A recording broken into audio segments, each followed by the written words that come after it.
అందరికీ నమస్కారం. నేను మీ BV. Welcome to our channel. మాజీ మంత్రి బాలినేని శ్రీనివాసరెడ్డి సంచలన కామెంట్స్ చేశారు.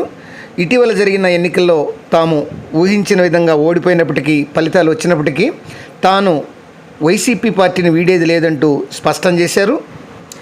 ఒంగోలులో ఆ పార్టీ కార్యకర్తలు, నాయకుల సమావేశంలో పాల్గొన్న మాజీ మంత్రి బాలినేని శ్రీనివాసరెడ్డి ఈ విధంగా సంచలనమైన కామెంట్ చేస్తూ, మొన్నటి సార్వత్రిక ఎన్నికల్లో ఊహించిన విధంగా ఫలితాలు వచ్చాయని, మేము ఓడిపోయినప్పటికీ దాని ప్రజా తీర్పుకు మేము కట్టుబడి ఉంటామని ప్రకటించారు.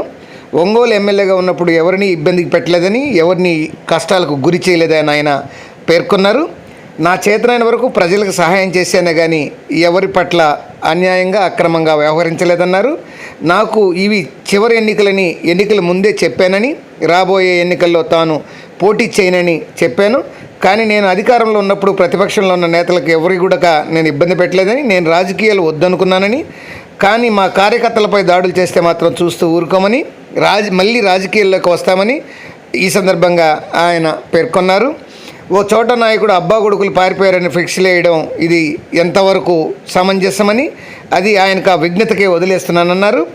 నేడు అధికారంలో ఉన్నప్పుడు మాపై ఆరోపణలు చేశారు, వాటిని ఇప్పుడు నిరూపించుకోండి, మీ చేతనైతే మీరు అధికారంలో ఉన్నారు కదా, మీరే నిరూపించుకోండి, మా ఆరోపణలపైన మీరే నిగ్గు తేల్చండి అంటూ ఆయన సవాల్ విసిరారు. అలాగే వైసీపీ నేతలు టీడీపీలోకి వెళ్ళాక మంచోళ్ళయ్యారా అని ఆయన నిలదీశారు. నేను ఒంగోలులోనే ఉంటా కానీ పార్టీ ఎప్పటికీ మారే ప్రసక్తే లేదని ఈ సందర్భంగా ఆయన స్పష్టం చేశారు. అలాగే శిలాఫలకాలు ధ్వంసం చేయడం, మాజీ దివంగత నేత వైఎస్ రాజశేఖర రెడ్డి విగ్రహాలను కూలగొట్టడం, ఎన్టీఆర్ విగ్రహాలను కూలగొట్టడం ఇది అనైతికమైన చర్య అని, ఇది పిరిగిబందల చర్య అని ఆయన ఆరోపించారు.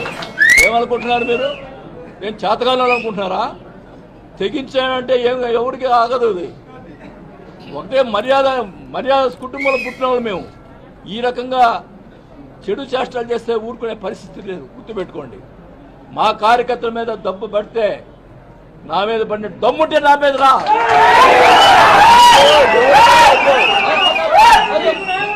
దమ్ము ఉంటే నా మీద రా.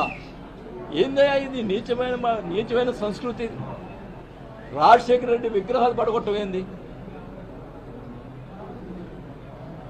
రాజశేఖర రెడ్డి గారు కానీ, ఎన్టీ రామారావు కానీ ప్రజలకి సహాయం చేసినటువంటి వ్యక్తులు, వాళ్ళు ప్రజలకు మేలు చేసిన వ్యక్తులు. ఎవరికి అపకారం చేయాలి, ప్రతిపక్షం వాళ్ళు కూడా అపకారం చేయాలి, అందరికీ న్యాయం చేశారు. అలాంటి విగ్రహాలు పడగొట్టమేంది? ఎవరి మీద? మా ఎమ్మెల్యేలు తప్పులు చేస్తుంటే వాళ్ళ మీద కొట్టండి.